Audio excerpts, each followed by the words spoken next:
explore what a good pickup rate really is, why a simpler plan with better communication can outperform a generous but complicated one, and what the pension world has already figured out that the equity world hasn't. Let's dive in.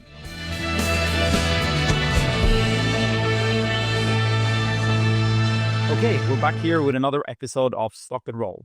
Today I'm super excited. I'm here together with Riccardo Silvestro, who I met 3 months ago in Calgary, and we decided that today's topic was something that we needed to dive more into than just over the coffee in Calgary. So I'll leave it with that and let you introduce yourself, Riccardo. Well, thank you very much, Chris, and happy to be here with you and enjoyed that time you were here in Calgary for sure. Riccardo Silvestro. I'm a 20-year HR professional, spent a lot of time in equity-based compensation and many other components of human resources and people strategies, and really happy to be talking to you here. Cool. Today, what we will talk about is how do companies, you could call it like get good pickup rates. And of course, like more than just good pickup rates, it's about do people understand it? Do we do whatever we need in order to make sure that there are qualified investors? And there's a lot of things under these broad programs to make sure that it works. And I think it's super to be able to pick your brain on that, Riccardo. So I'll start off with asking a bit of a question. So for you, what is a good pickup rate and what does it mean in real life? Yeah, and there's so many different diverse plans out there, right? But in general, when you talk about pickup rate, we typically look at participation. If it's a sign-up rate, it's beyond that though, I think, in real life, right? So a good pickup rate, I think, in an organization looks like is engagement, right? In my experience, again, 20 plus years dealing with some form of equity plan, it's when members are actually engaged, right? And participants are actually engaged in the plan. And what that means is through the plan and program actually creating some behavior change in the organization. Maybe if they're trying to drive ownership mentality or they're trying to get people more engaged with financial understanding of the business and people are driving towards, and there's many ways to measure that. But I really define it as activity. When you see more activity around the plan and it's actually contributing to people's financial well-being. Right? It's a financial instrument at the end of the day. I think it's super interesting because it's quite complex, but do you have how can you measure these things? How can you understand if it ends up being a success or above or beyond the actual pickup rate? Do you have any sensors or any ways of feeling that? For sure. I'm very astute to developing dashboards and metrics to measure the objectives of the equity plan, right? So when you measure it, certain key metrics would be, of course, just the level of engagement. This can be activity in the platform that you're using to administer the equity plan, right? It could be transactions.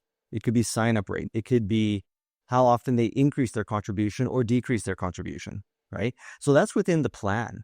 Other ways are if it's an organization that releases financial results internally, lining up the number of clicks and engagement you have on employees accessing the financial review, or let's say it's the quarterly update, investor call, and linking that, right? To understand how are your people. So there's a number of metrics there, and it's beyond, again, just participation. It might be the level they're participating at on numerous platforms throughout the organization.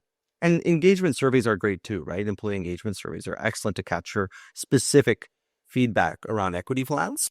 What I think is super interesting about this is you go one layer deeper than just, okay, we got 35% of the people joining and you say you're happy with that, right? You go to the layer of actually try to monitor what you want to get out of it. Because what you want to get out of it, the end state isn't a lot of people joining. The end state should be something more, right? And I love that part of doing that. And these dashboards, right? Is it the administrator's responsibilities or is it typically the employers, or is it something that you've helped designing? If it's listeners here wanting to, okay, how do I get one layer deeper than just the pickup rate? Sure. I think it's a partnership, right? So collectively, maybe internal metrics that are measured through available sources internally, administrator platform, let's say, right? That's administering your equity plan. They're going to have their own way. So I would expect that. Yes, I'd expect that everyone to work as a partner, whether it be your communications team internally that can look at the clicks on your internal sites, right? Or maybe on the investor relations side, how many employees are accessing the investor call, right?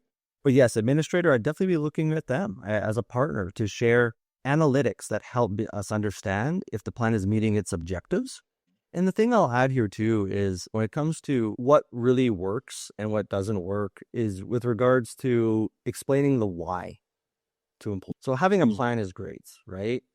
But if people don't understand it, and this is where we get into plan generosity too, right? You have the most generous plan out there, but if people don't understand it, they're not going to sign up. They're not going to get, the perceived value is going to be weak.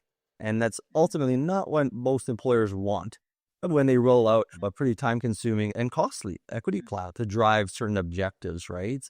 So what I find often works is really speaking to the why this plan exists, getting deeper than just it's an equity plan and sign up because it's great, and really speaking to it in the realm of the employee value proposition.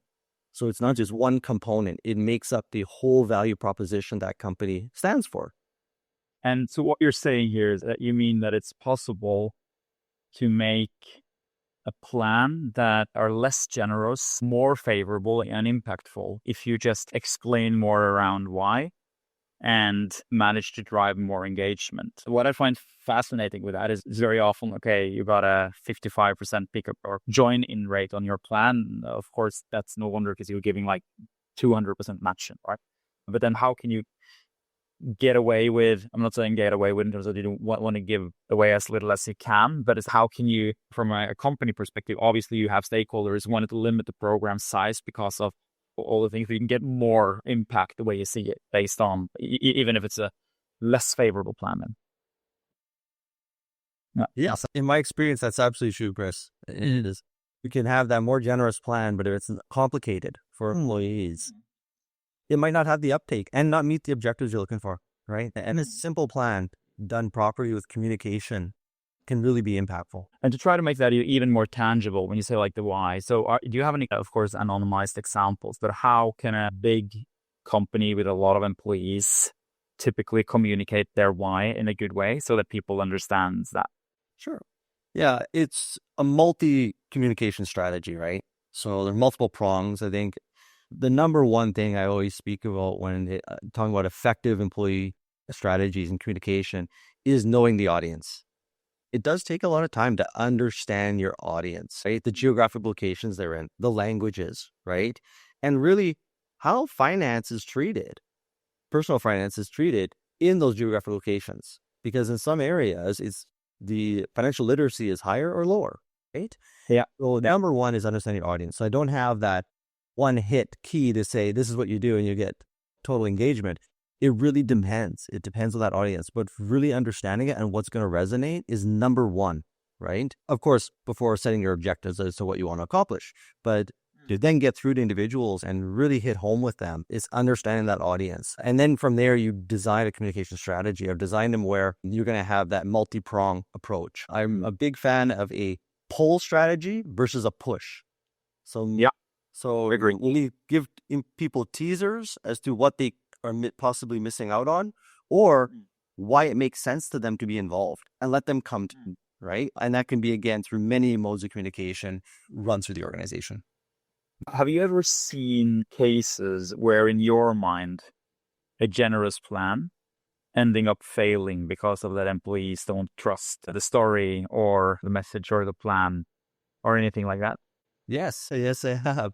I joined an organization once, and being the HR person that runs the equity plan, I joined this organization and I wanted to treat myself like I didn't know equity plans. I received my new hire paperwork and my onboarding documentation, and I received a enrollment form for the equity plan. The form was accompanied with a 20-page booklet, 20 pages, which was pretty much the whole plan text. And it was way too much information. I pretty much closed the book and I enrolled myself in 3 minutes. And obviously the uptake in that organization was extremely low. So where this example comes into play is on keeping it brief, keeping it tight, make it easy. Maybe legally the organization felt like it had to give the 20-page booklet, but that's not effective. And really it didn't have to, right? So that is one example where I've seen that. And it was more about just overdoing it and maybe not thinking about the simplicity it needs to be in order for employees to understand it. Because for me, understanding that was a lot. For someone who does it, it's overwhelming and they're not going to sign up. They're probably just going to put it away and say that's for another day. That day may not come. Yeah, yeah, no, for sure. I remember one case, it's 10 years ago, where I was dragged into a company that had an employee plan, top executive plan though, so you could expect some complexity. But I remember that I got handed a piece of paper and I was reading it and I couldn't understand anything, if they managed to reach their targets or not. And that was my task, right? Because they didn't understand it either. So that ended up it was a plan that had gone to the end of it, and we need to find out if someone actually earned anything on it. And we had to go back to the lawyer that was writing the document 4 years ago to find out if it actually was a payout or not. And then you can ask the question like, yes, it was a payout, but did it have any effect when you had to talk to 2-3 experts after to find out if it actually earned it or not? So it's easy to try to overcomplicate those things and thinking you're hedging yourself for everything. And then you end up with something that is like, you should rather just give cash or do something much simpler, right? Yes. There's a term now going over like you can call it like the informed employee investor. Yeah. So and how can the various stakeholders make sure that comes into play the way we want it? Yeah, I really like this topic, Chris. We know the rise of the informed shopper in the world. We have so much access to so much information to shop and dig. The same thing is on the financial industry, right? So you think about this ties right back to engagement as well. So how do you get employees to understand and get buy-in and build trust? Knowing that there's an informed shopper out there. And what we mean by that, and what I like to touch on, is the fact that retail investment platforms, like having your own brokerage account online, is really simple nowadays. And we see them advertised all the time. 0 fee trading. It's $1.99 a trade or whatever it is, right? And that's more and more prevalent in the marketplace. The average individual who would maybe not have a stock brokerage account can easily sign up and start trading and understand the low fee structure. So that is something that has progressed. And this makes very informed investors and shoppers. Well, I think an employer is rolling out an equity plan that has to do with maybe a broad-based plan that includes a savings plan, an ESPP or so, right? Share purchase plan. And there's shares being bought. There's a platform. There's transaction fees. There's a brokerage fee maybe. Maybe there's a selling transaction fee, transfer fees. These employees are going to be participating. They're in most cases informed shoppers. And when they see fee structures and they see a platform working differently than their online brokerage account that they have, not that it has to match that, but the employer should be very well aware of it. Yeah, and speak to it, versus otherwise you can come across not understanding the marketplace and thinking that this is the best thing ever and there's no other option, or you know what I mean? So speaking about those retail platforms, I think, and understanding the whole investment marketplace is really smart for employers to take that approach. And also that helps the employees or those participants in understanding what they can do with possible equity or shares outside of the plan. There might be other things that they can consolidate or move, or it just, again, it talks about the whole picture versus just one piece of it. Definitely. And very often here, it's a matter of transparency and proactively like training a bit, right? Because it's like, I'd say you have two categories. You have the one you explain that are quite qualified shoppers that know a lot, right? And they would dislike when you have all these fees that you don't really know about, and it's not even transparent sometimes. So you just get it when you do the transactions and you see it just disappears from your net proceeds. And then you have the other one, those that are not qualified. They just join and they have no idea what they're signing up for.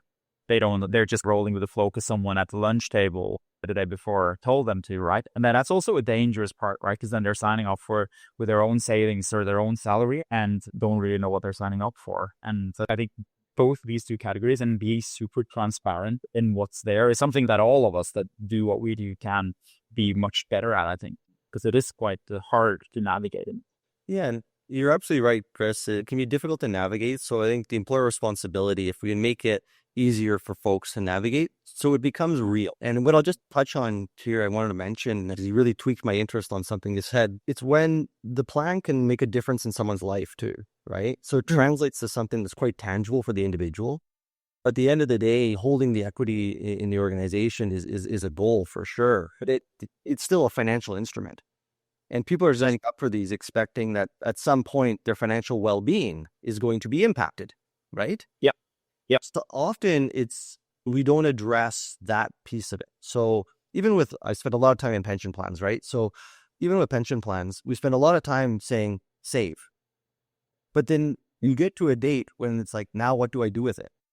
And again, where employers can talk a little bit more around equity plans with how that's going to translate to your financial well-being, possibly, right? That's a little more real for people. They can actually picture and say, okay, that's a component now of my entire financial plan, and I'll consider that, and I rely on it. I'm going to pay attention to it. Yeah.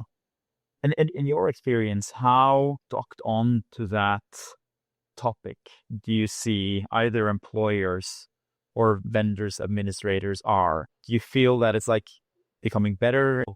How top of mind is this topic around?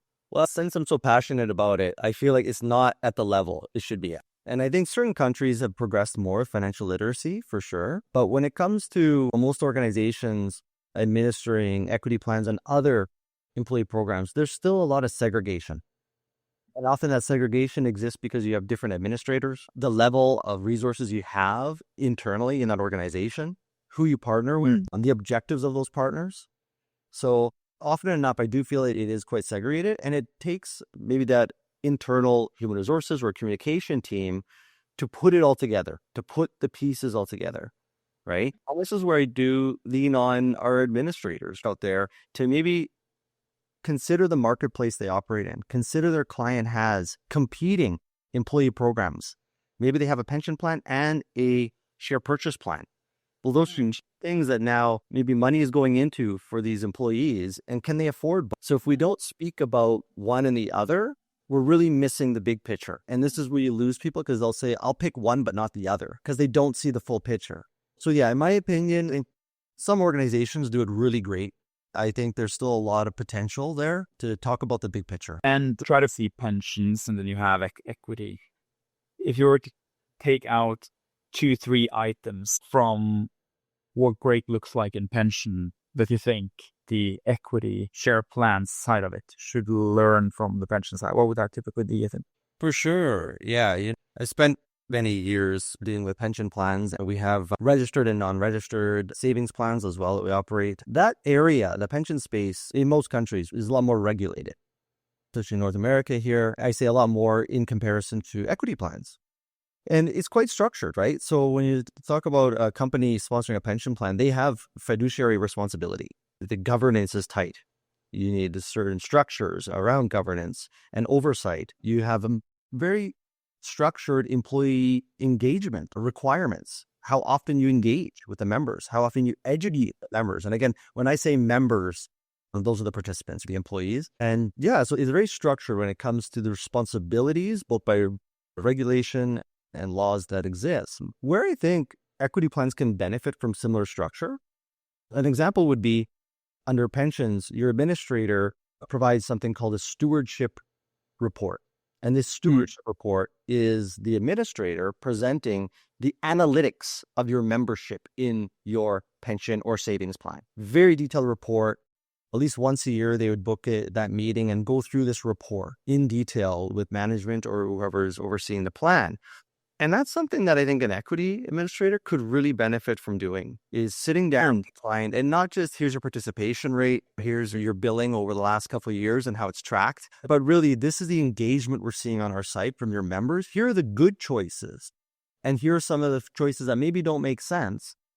And we need to look at an education plan, a targeted education plan. And the data is out there, right?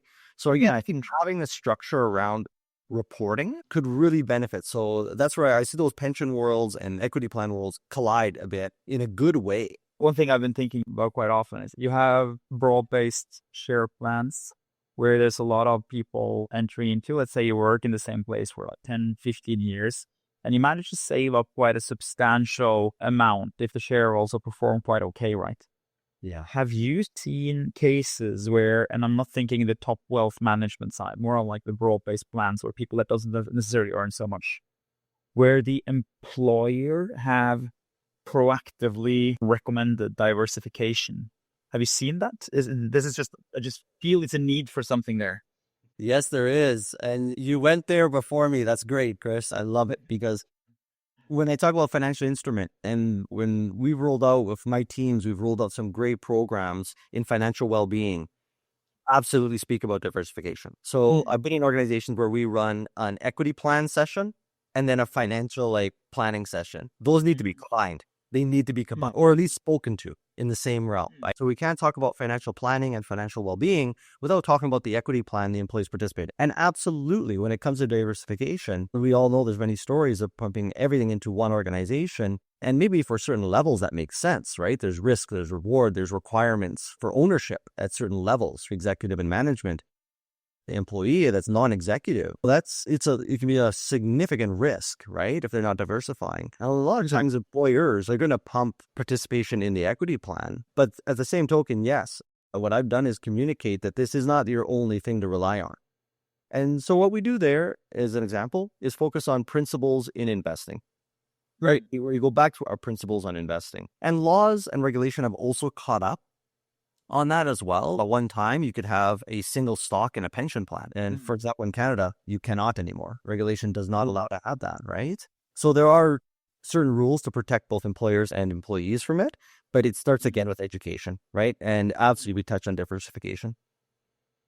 Because here I feel, and I'm, of course, I haven't seen everything, but it's like, this is an area where I feel that we may be a bit behind here in Europe, because it's like, I can't recall maybe a couple, but not many cases where an employer have proactively, you could say, I don't like to use the word advice, but at least guided of the opportunity to not only continue to push ownership. It's more a focus in our company, X percentages are employee hands. And of course, that's a very positive thing, but that's not isolated in terms of, yes, there's engagement, people believe in our stock. But if you look at the individuals and the amount of actual total exposure, all eggs in one basket thing here, and to be honest, I've almost never seen that triggers something from an employer side or an administrator side for that sake, because it may be against what the administrator or the company sometimes wants, right? So I think it's super relevant and very interesting that you can actually,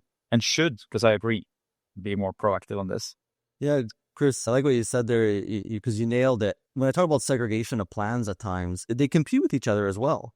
There's two savings plans, a pension plan, an equity plan that you can buy into. Employees only have maybe so many choices they can make. So they start to compete a little bit. So often, you're right. Maybe an employer is going to talk about one and maybe not the other and make your choice. It goes back to objectives. Maybe that's the objective, right? Yeah, but it's, of course, knowing our industry quite well, right? It's like, I know that companies like us, we typically have an incentive on keeping everything in the plan, because if you can have everything in there and you're a nominee and your transactional fees and everything, right, it will benefit. And that's a bit of a dangerous mechanism if we think that responsibility should be on the administrator. It can be an elephant in the room, right? And you need to address that. That's right. And I think if we look at it in terms of, again, education, you nailed it with advice. We have that golden rule from human resources as well. We do not provide advice, but we provide education. That's our golden rule. I'm a bit fascinated by this, so I'll keep on digging a bit deeper into the rabbit hole. But so here, you mean that, like, will an employer then come out and say, now you have an example reached 1x your base salary in equity value in your employer's share, so now we will start advising you to diversify into funds or something like that? Is it that precise, or is it more like generally proactive advice before launch of a plan? A little bit of both, actually. And again, when I say we don't give advice, it's that financial advice, right? Like we're not going to tell someone to move their money around, right?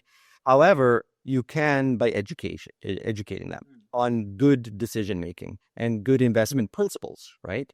I'll go back to the pension rule, for example, right? When we run those stewardship reviews, I'm talking about the contributory contribution pension plan, where maybe the employer contributes, and the employee can pick their investment choices, okay? If you review that, they've picked their investment choices. A prime example is target date funds. I'm sure you're familiar with target date funds. There's a quick analysis to show that, did the individual pick the right target date fund? Or is it completely misaligned? Right? If you've got someone at a certain age band and they're selecting a target date fund that is 20 years off from their retirement date, or they think, now that could be purposeful, or likely it might be an error, and that might be a poor decision. So what we're typically going to do is not target that individual, right? There's many reasons why they may have made that choice, but maybe that means we need a bit of an education on, are you in the right fund? And we'd have a third party come in and speak about that. We have that administrator come in and speak about it. But seeing that analytics, that's more how we would approach it. right? We have to be very careful with obviously privacy laws, of course, that need to be adhered to, but also in trust. If employees feel like they're being monitored, that's a great way to reduce trust. Yes. But I see a few long terms here that I find quite interesting, right? It could be that companies go so far that they design programs that say when you reach this roof ceiling of X, then you start spreading. Yeah. And distribute into different things. You could do that if you really want to put up for that. And then it will be more bulletproof. After 2x base salary, you have 3 different activa that gets thrown into. I'm not saying that I suggest doing that, but it could be in that sense. And it could also be that you end up, that technology gets so good that you can give the same generic advices to people on the fly as you see things go, as you would have gotten from a white glove service if you're a wealth management candidate because you're a high earner. So just imagine if you're a part of a program, you can gamify things much more in terms of now you're at this level, now you're at this level versus your pensions, and this is your pensions and how much you will get a month by month after your pension and retirement age. If that's what you care about and how you tweak it, and then you could have some sort of risk exposure ratios on your equity plans and pensions in addition, and you can just, I'm not saying it's there yet, but I think that may be the dashboards that you talk about, but it's like getting to that level, I would find super interesting. Yes. And that's where I'd like to see technology from the build out of technology by the plan administrators. Right. I think that back to the pull and push strategy, there's so much opportunity to pull that member into understanding and getting them engaged, right? So having unique user experience. Yeah. It's right there. It happens every day on any social media we're on. You're being fed that unique user experience. We know this every single day, right? Yeah. Every time we log into any platform, it's a unique experience that we're seeing today. Why doesn't that exist, right? I'd love to see that exist more to speak to that individual member. And like you said, that could be general. It doesn't have to be advice again. It is just prompting. Have you thought about this? One strategy I'll love as a pull in an organization is a did you know strategy. And again, I would do these via email, right? Or built into our certain systems. And it's a did you know? And it could be, did you know that we offer this enhancement in the share purchase? Those little teasers just pull that person in of like, or did you know you're missing out on 2% contribution? Click. Yeah. That's it, right? Yeah. Just get into it. So yeah, I would love to see technology being driving that unique employee experience to drive engagement. Yeah. And of course, again, biased, but I think that one of some of the reasons why that is that our business is a bit behind on these things is where does the incentive lie for the various, call it, players, right? So if you're an administrator and we are accessing and earning money on this night, it's by default. And I think it's the sign of the setup. And I think that it requires us to think a bit outside the box and to do things differently. And generally, if you do that, I also think that you can, in long term, you will do very good if you do it. And then that often another way. Getting closer to the end, but I'd like to, if you had a white piece of paper, what would be, if it's 1,000 people in an equity plan, you were to decide whatever type of program you wanted, you were the full owner, how many would you have included? Everyone or just top setup, or where would you draw the line? What sort of instrument types are your favorites? And just high level, how would you work with communication and education around it? Sure. So you're giving me a magic wand here. All right. Yes. Obviously, it's about objectives, right? What would I want to accomplish? And then let's say it's a scenario where we want to drive, I think, engagement and through ownership mentality, right? At all levels in an organization, and drive culture. Because this is where I really feel strongly and passionate with the fact that employee programs play many parts. And one big part is a way to be the conduit to the culture of an organization. Total rewards programs can really be a conduit to the culture. So tying it into what behaviors do we want to drive? Because we all know behaviors typically then drive culture. When you look at certain components, I love broad-based across the whole organization, an opportunity for people to buy into it as well themselves. Having some protection in the plan as well when it comes to members transacting, right? Sometimes we can be our own fault, right? And so plans are designed in certain ways. There's a reason why pension plans can't be accessed for certain age limits, because A lot of times we won't make the right decision, right? So having some sort of plan restrictions or limitations does make sense often. Call it education, right? Speaking to the equity plan in the context of the employee value proposition. So what I love to do is get engagement through getting out and talking to people, being in the shop floor manufacturing facility and talking to people about the plan, having a luncheon, understanding it in the realm of all their financial well-being. So a very highly engaged approach is what I would love to see every organization taking. I'll really sum it up to something simple. It requires time and attention. So give the equity plan the time and attention. I mean that by all levels.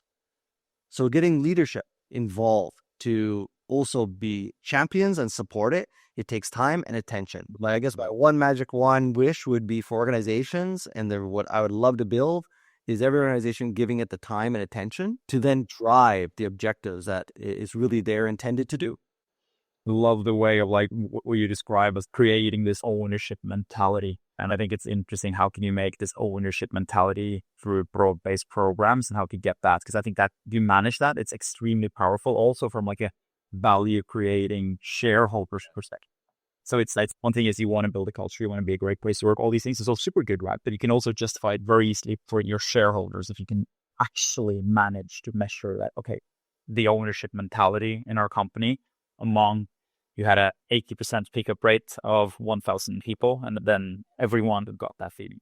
And we started with the word pickup rate. So in your mind, what would you be happy with at the pickup rate in an okay rich plan? So what you just described, how many should join for you to feel, okay, I'm happy with this, versus what you've seen others are achieving? Sure. Now, this is a hard one for me to answer because to me, it doesn't stop until it's 100%. Yeah. Yeah. I don't believe in setting the goal at 90. I believe in setting it at 100%, right? And keep going until it's done. Now, there's reality. There's reality where you're going to have some fluctuation. You're going to have turnover as well within the organization. So sitting at a 90, 95 is pretty normal and extremely, I think, positive. Better than me, Chris, too, on administering so many different plans. That's pretty high. So yeah, I don't think it stops there. I think we need to strive for every person to be at least touched with the plan and in the attempt to understand it. And I think if we're doing our job the best we can in educating them to understand it and giving them solid why, it's just a matter of time before they will participate. The one thing I'll touch on, I think, is a metric that we typically would analyze is on a voluntary plan where someone needs to choose to join, is the percentage of new hires that join within the first month. So that's a metric, right? So a key thing is to drive that pickup rate is to ensure that when people walk in the door, that's your opportunity to get them. Because we've done analytics on it. I've done it in many organizations that if you wait and people don't enroll right away, those are the ones that typically don't enroll for 1 or 2 years. So that's a key metric that we would analyze is what's the pickup rate on new hires specifically. First 30 days, how many have signed up? And if they haven't, then you do targeted campaigns around that. Targeted not individually, but in general, right?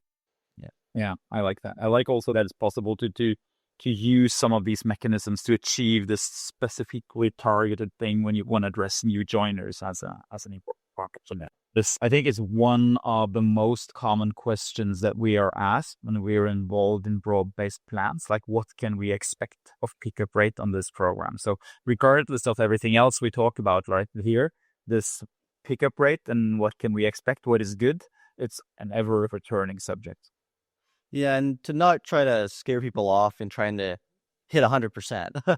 I think there's the reality there, right? So it starts with understanding, again, let's say the plan and an organization. If I were to walk into an organization, I understand what the plan consists of, what the current pickup rate is, and there might be a strategy we put into place, right? Our first goal is let's get it to 70% of engagement.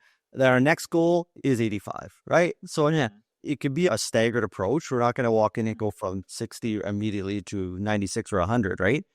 So yeah, I think it really depends on that organization, what's realistic for them, what's feasible to be able to make that happen. Because again, that increased participation and not just signing up, but the level of activity you see in the plan is something that we're going to monitor as well. What great participation looked like.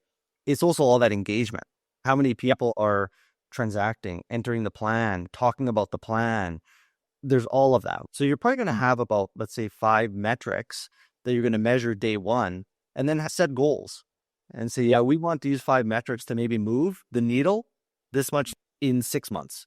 And then we'll revisit from there. So I think it takes a very planned strategic approach in order to get to achieving that top break. I think a follow-up after this, I'll reach out to you once and try to dig a bit into how do we develop the best and the easiest way of this dashboard of what KPIs can we give the companies to make sure that they're absolutely on top of the things that really matters when it comes into the engagement and activity, and how can you filter based on, obviously, like if it's a one purchase once a year versus if it's a monthly savings plan, and really going into how can you make this as tangible as possible, because it's super difficult for a single company with one global HR that runs the plan and what to expect, where to start, right? But I think providing good tools there is something that I'll definitely pick your brain even more on later. Yeah, anytime. Thanks, Riccardo. And super that you got up early to join Stock and Roll. Thanks a lot for you joining, and looking forward to catch up next time, Riccardo. I appreciate you having me, Chris. Thank you very much. Ciao. Ciao.